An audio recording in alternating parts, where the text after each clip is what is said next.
Welcome back, ladies and gentlemen. Mr. Shaw here, ready to go, and it is 5:47 on a Monday morning, this Monday morning, in fact, and daycare closed again, so looks like I'm going to have to be daycare. And you know what? It might be time to find a new daycare. Maybe I can do both. Maybe I can teach and watch my son at the same time. That sounds like exactly the challenge I need. Anyway, I don't know if you can see it because of this tiny screen, but I have one of my cats here too. This is Arthur, hanging out with us over here on the windowsill. Anyway, enjoy that. You're welcome. Welcome to the beginnings of American government, guys. This is going to be just some great stuff today. Let's do it. All right, so what you need to understand to kind of get started here is that the English colonists, again, the Americans, like the future Americans, they saw the need for a limited and representative government. The biggest thing was that King George was, they had just fought a big war for the colonists, called the French and Indian War, and wars cost a lot of money, and so what they did was they started taxing the colonists without their consent. And so that was kind of where the whole taxation without representation thing came from, and that's why there was so much anger there. So we'll get into a little bit more of that in just a second, but I just kind of wanted you to know that's where these things were coming from. Again, the king is kind of, the colonists feel that the king is kind of abusing his power, taxing the citizens when he shouldn't be able to, and then just, really not creating a good government for the Americans, or the future Americans.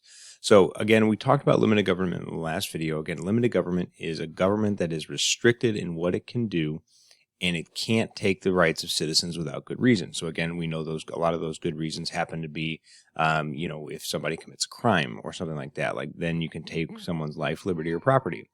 But again, they are restricted in what it can do, and this is as opposed to an unlimited government that it can just do whatever it wants, like a dictatorship. A representative government is a government that should serve the will of the people, and the people have the true power. Again, it kind of sounds like the popular sovereignty definition that we talked about with Jean-Jacques Rousseau, and that's fine. Again, it's really similar. The idea is that we want the government to represent us, and right now under the English king, the colonists didn't feel that was happening. All right, so just a couple of things that you need to know. It's just kind of, I'm not super concerned that you get this down. I just wanted to I wanted to kind of show you what kind of what was happening. If you're going to get anything down, it would probably be this last one, the Stamp Act Congress in 1765. But again, it's nothing here is going to be on the test. I just wanted to kind of show you kind of what happened. So in the New England Confederation, in the Massachusetts Bay, Plymouth, New Haven, and Connecticut, they join in defense against Native American tribes. Again, so you kind of see multiple colonies kind of coming together. And and this is kind of like just leading to, hey, maybe we should just be our own country. The Albany Plan in 1754, Benjamin Franklin proposes creation of annual Congress of delegates from each colony to raise military and naval forces, make war and peace with Native Americans, and then this was turned down by the colonies as a whole and the Crown. Again, you don't really want if you're looking at trying to control a colony, kind of like if you guys remember learning about imperialism in U.S. history and world history. Again, it's dangerous starting to allow colonies to have their own militaries and things like that, and to be able to make war and peace on their own, because again, then they could potentially do that to you, and that is not going to work out very well. So the last one is, as I said, if you're going to write anything, I would definitely write this one. And this is the Stamp Act Congress in 1765, and this is taxing stamps on legal documents. And this is where part of the taxation without representation thing came to be. Again, the idea was that this was going to be a way for King George to kind of raise money again, and the British government to be able to raise the money that they lost or that they had to spend in the French and Indian War. So again, this was a terribly unpopular law. So the colonists decided to send a grievance. They sent the Declaration of Rights and Grievances was sent to the king. Again, a grievance is just a really fancy word for, like when you have something that's like wrong, like something that somebody's annoyed you or done something against you that is bad, and so you have a grievance against them, and you can tell them that. And so that was sent to the king. Parliament repealed the law, but more laws continued. Again, talk about violence. Actually, this is a good one. Make sure you guys get this down. This is a good thing to have. You can write this to kind of like this. Write this title: Colonial Unity and Independence. Again, don't write the "don't write" part. That would be weird. And then the Stamp Act Congress here down is perfect. But anyway, so Parliament eventually repealed the law, but the more laws continued. Again, it led to violence, boycotts, and then eventually the Boston Massacre, when we have colonists starting to like throw snowballs and things like that. As we thought it was snowballs, and then I think somebody threw a rock with a snowball in it, hit a British soldier. British soldiers fired onto the colonists, and then we had we have the first essential bloodshed of what would become the American Revolution. Again, the organized resistance continues. Again, the Boston Tea Party was in 1773. Again, there was a Tea Act, which was a tax on British tea, and so a group of colonists dressed up as Native Americans went onto the boat and then just started dumping all that tea into the harbor. So again, just all kinds of stuff here, but this is just kind of getting you the background for why the colonists were upset and why they felt the need for change. All right, so the First Continental Congress is the next thing we're going to talk about, and this is really what we kind of are getting to. We're getting close now to the idea of American independence. So the First Continental Congress was a meeting to discuss the unfair treatment of the colonies. Again, things like the Stamp Act and, in general, taxation without representation. And they're just going to say, okay, well, what are we going to do about this? So this is in 1774. And the biggest thing that they're going to discuss is the creation of the Intolerable Acts. So the Intolerable Acts are a response, the British King's response to the Boston Tea Party. And so what they did was I said kind of the things that they did here, and this is just a couple of them. They shut down Boston's port, which meant that Boston could not really get any more goods, delivered to them, which is going to be really bad for their economy.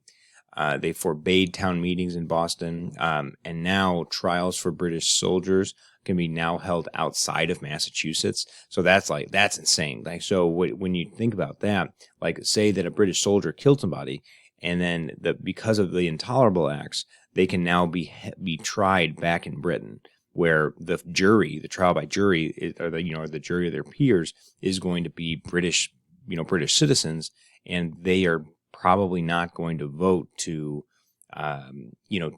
actually indict or even convict this British soldier. So this is a really dangerous law. There is another one actually that I did not write, and you should know, is that they said that it was okay to quarter soldiers. Like quartering soldiers means that you can like quarter them or literally house them in private citizens' homes, during times of war or peace. And so that was what was happening. That was another one that they allowed British soldiers to be housed in the colonists' homes, and that was called quartering. You should know that. So after the Intolerable Acts, the First Continental Congress decided to send a Declaration of Rights to King George. Basically, it just protested Britain's colonial policies, proposed a boycott, and then demanded their rights back. And so this is, again, if you really think about like John Locke as the Enlightenment philosopher behind it, and then we're going to talk about him when we talk about the Declaration, but this is really like what we're getting at. So he really wanted, John Locke said, if a government doesn't serve the people, then the people have the right to overthrow it. And this is really where we're getting to, because they're protesting the policies, they're proposing boycotts and things like that, demanding their rights back, because they have no representation in the British government, in Britain's Parliament. And so the king decides to respond with force at Lexington and Concord. in April of 1775. So this is really the first. We had not declared independence yet. However, this was the first battle, and that was actually almost a year before they declared independence. So again, all these things are kind of building up in this pressure cooker, and eventually it's going to lead to the Declaration. So this is going to lead to the Second Continental Congress. George Washington, that's what I mean by GW, sorry, it's still early. So George Washington was appointed commander-in-chief of the Second Continental Congress. Thomas Jefferson is going to join in June. And this is the nation's first national government. Okay, again, just for lack of a better word, this group of gentlemen here is gonna be the first government of the American colonies. So they're going to write the Declaration of Independence in July of 1776. And then so again, this is essentially just a breakup letter with Great Britain. It says, hey, we're done. Here's why. We'll talk about that more in the next slide. So in theory, the colonists were now free, but a war still had to be won, and the government had to be solidified.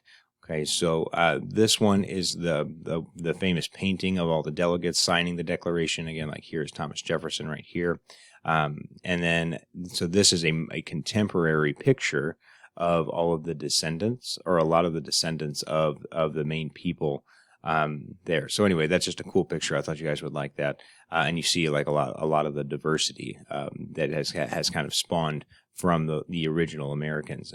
So anyway, moving on. All right, so getting into the Declaration, this is really important. Again, the primary writer is Thomas Jefferson. The principles that were included, again, we had John Locke's natural rights ideals. Again, the idea of life, liberty, and then like Thomas Jefferson changed property to pursuit of happiness. And then he had the famous line, we hold these truths to be self-evident that all men are created equal. And again, this is probably the most contentious sentence that's ever been written in American history, because we have had a severe inequality for, all of our 240 some odd years. And we're still kind of working on that. And I think that a lot of people, it would see it more as an ideal to strive toward. But that's really problematic, because it's written in one of the nation's founding documents that it is true. So anyway, we'll talk more about that later. Again, the other principle is the consent of the governed, where the governments will need to serve the will of the people. Again, the people are the ones with the true power, as that popular sovereignty that I have down here too. Again, the people can overthrow a government that doesn't serve them, because they are the ones that have the true power. And as I mentioned in the previous slide, it included a list of grievances against King George. Again, the biggest one being taxation without representation is really the biggest challenge. All right, so we've declared independence. Now we need a government. So here enter the Articles of Confederation. So the Articles of Confederation were the first, the first founding document. It was the first, just in general, it was the first governing body that we actually had, that was actually going to be meant to last a long time. And so it set up a confederation, which we know is where states have most of the power and the national government is fairly weak. So the structure, again, Congress was the sole body created. Again, there was no executive, no judicial. We'll talk about that more in a second. Excuse me. Oh, I'm so sorry. I'm so tired. I'll be fine. Okay, it was a unicameral branch, meaning it was just one branch of government, one house legislature. Whenever we have a bicameral legislature because we have the Senate and the House. But again, back in the Articles, they only had one. Then each state had one vote in Congress. So there was 13 colonies, now 13 states. Each state had one vote. And this is going to be more problematic too, because every state is equally represented. That's really good for small states, but really bad for large population states. So again, and as I mentioned, no executive or judicial branches. Congressional powers, again, these are the powers of the national government. They could make war and peace, send ambassadors, make treaties, borrow money, build a navy, raise army by asking states, etc. They could raise fund. They couldn't tax the people. As well. This raised the army by asking the states. That was actually there's a similar thing in there about raising money by requesting money from the states.